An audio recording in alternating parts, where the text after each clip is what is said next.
सत्तरी तालुक्यात हनुमान जयंती मोठ्या भक्तिभावानं साजरी करण्यात आली। विविध हनुमान मंदिरांमध्ये पूजा अर्चा, भजन आणि धार्मिक विधींचं आयोजन करण्यात आलं होतं। यावेळी मोठ्या संख्येनं भाविकांनी उपस्थित राहून प्रार्थना करत उत्साहात सण साजरा केला।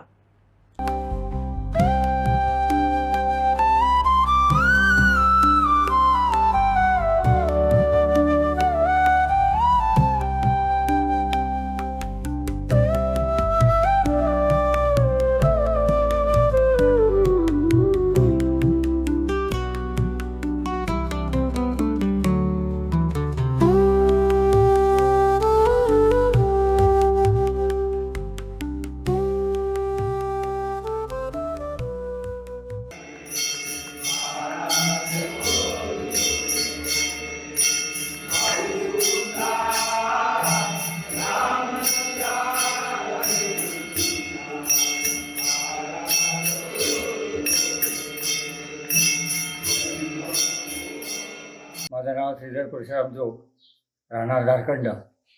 इथं झारखंडावर मारुती देवस्थान आहे आणि या मारुती देवस्थानला जवळजवळ 10 वर्ष पूर्ण होत आली आणि सुरुवातीला छोटा मोठा कार्यक्रम असा होत जायचा।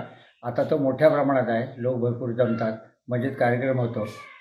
हनुमान जयंती दिवशी सकाळी पाळणा गीत, नंतर नामस्मरण, भजन, आरती, तीर्थप्रसाद असं करून लोक आपल्या घरी जातात। असा मजेत कार्यक्रम हा होतो। आणि मग रात्रीचं वगैरे हा, काय? रात्री नाटक ठेवलं जातं, नाटक असतं रात्री आणि हनुमान जयंती सांगतात।